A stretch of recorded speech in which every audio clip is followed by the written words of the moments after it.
बिस्मिल्लाहिर्रहमानिर्रहीम अस्सलामुअलैकुम नाजरीन, मेरा नाम उसामा इलियास है। आज के मैं अपने व्लॉगर के अंदर एक ऐसी हस्ती का जिक्र करने जा रहा हूँ जिसका इस दुनिया के ऊपर, इस दुनिया के अंदर कोई नेमुल बदल नहीं है।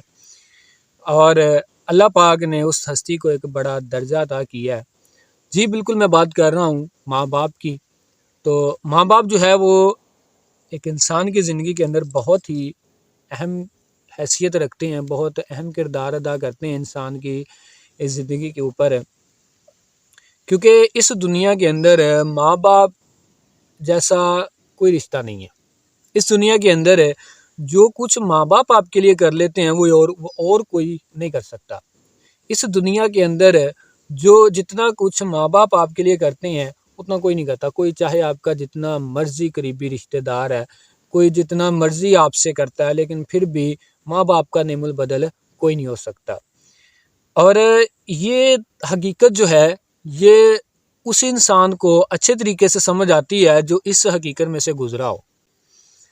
अब मतलब एक बंदा है ना कि एक बंदा घर पे रहता है, सारी उम्र घर में गुजार देता है, तो बहुत रेयर चांस है कि उसे माँ बाप की अहमियत का एहसास हो। ठीक है, क्योंकि इस दुनिया का एक कानून है कि कोई भी चीज़ है उसकी कदर हमें तब होती है जब या तो वो हमारे पास हो ना, या फिर हमसे हो के गुजर जाए।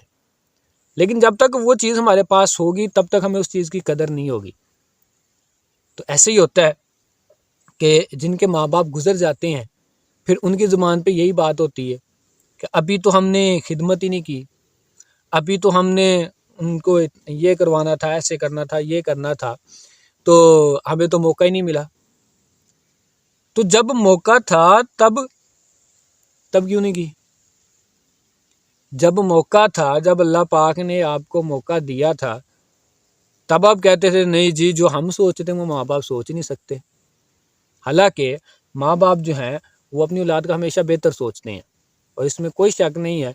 और मैंने पहले भी ये बात की कि ये उस इंसान को सही समझ आती है जिसने उनके बगैर कुछ पल गुजारे हों। अब जैसे बहुत सारे लोग परदेश चले जाते हैं मजबूरी के लिए, रोज़ी रोटी का मसला है, कमानी है, कमा के खानी है, तो परदेश चले जाते हैं। तो अब वो जो परदेश में जाके रह रहे हैं वो तो उन्हें पता है ना कि वो माँ बाप के बगैर कैसे रह रहे हैं, और उनके बगैर माँ बाप कैसे रह रहे हैं वो माँ बाप को पता है। लेकिन एक बंदा कहे कि मैं घर में बैठा हूँ और मुझे माँ बाप की अहमियत का एहसास है, तो आई एम नॉट 100% श्योर कि मैं उसे कहूँ कि वो गलत हो या सही हो भी सकता है। लेकिन बहुत ज़्यादा चांस ऐसे होते हैं कि जो लोग सारी उम्र घर में गुजार देते हैं माँ बाप के साथ, उन्हें उतना एहसास नहीं होता जितने बाहर रहने वाले लोगों को एहसास होता है। मतलब उस औलाद को एहसास ज़्यादा होता है जो कुछ देर उनसे दूर रह के गुजारे हैं उन्होंने। तो माँ बाप जो हैं, देखें, हमारी परवरिश करते हैं, हमें पालते हैं, बड़ा करते हैं, हमारे लिए हर आसाइश का बंदोबस्त करते हैं। हम अपने पैरों पे खड़े हो जाते हैं तब भी हम उनके लिए बच्चे ही रहते हैं। इवन दैट के बच्चा बूढ़ा भी हो जाए ना, बच्चे बूढ़े भी हो जाएं तो तब भी माँ बाप के लिए वो बच्चे ही होते हैं। एक उनका वक्त होता है, फिर एक हमारा वक्त होता है। अब हमारा वक्त वो है जिसके अंदर हमने उनकी खिदमत करनी है।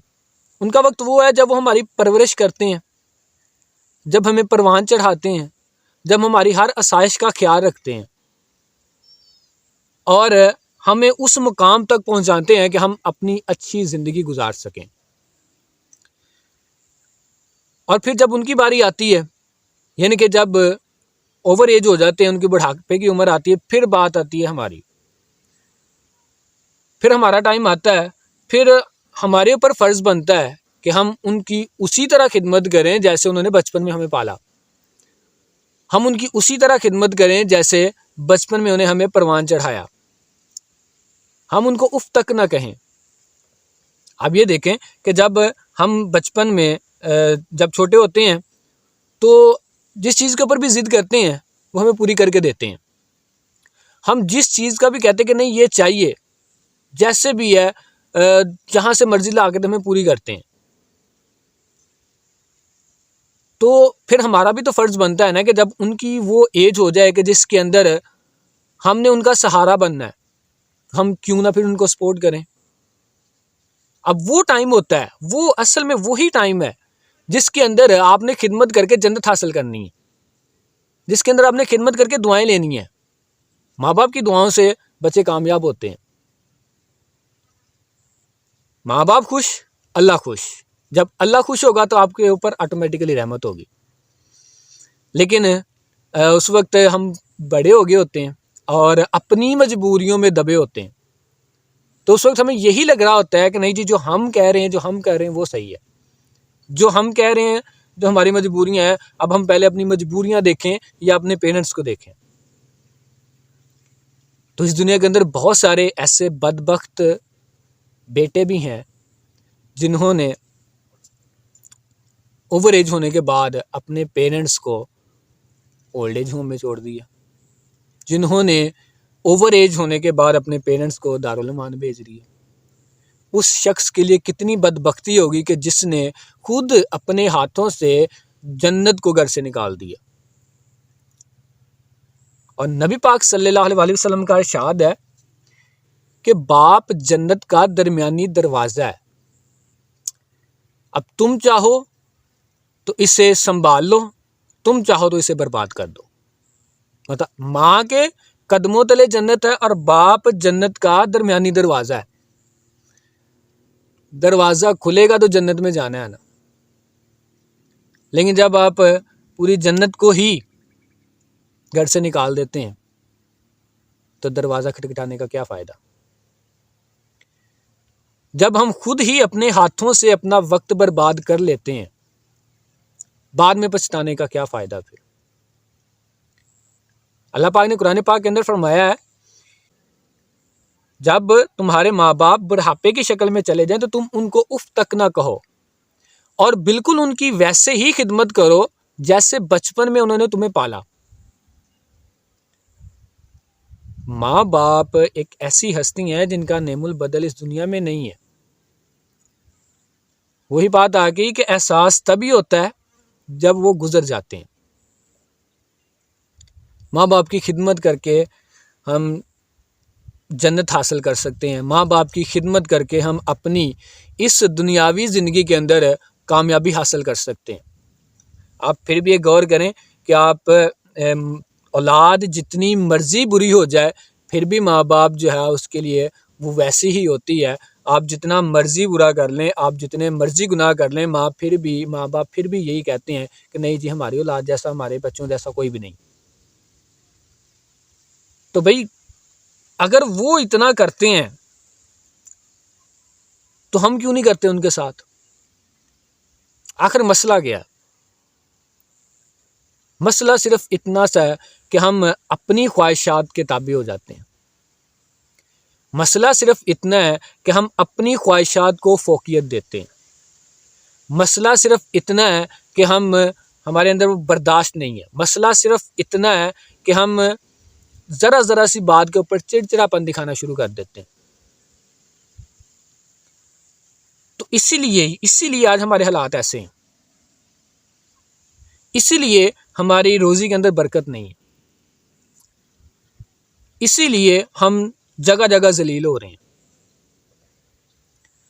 तो क्या ही अच्छा हो ये कि अगर हम अपने माँ बाप की खिदमत करें और अपने घर को जन्नत बना लें।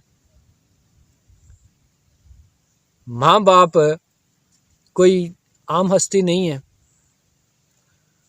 तो मेरे ख्याल में हम सबको ये कोशिश करनी चाहिए कि हम अपने माँ बाप की इस तरह खिदमत करें कि उन्हें कभी भी अकेलेपन का एहसास ना हो। इंसान के लिए माँ और बाप दोनों ही रहमत है।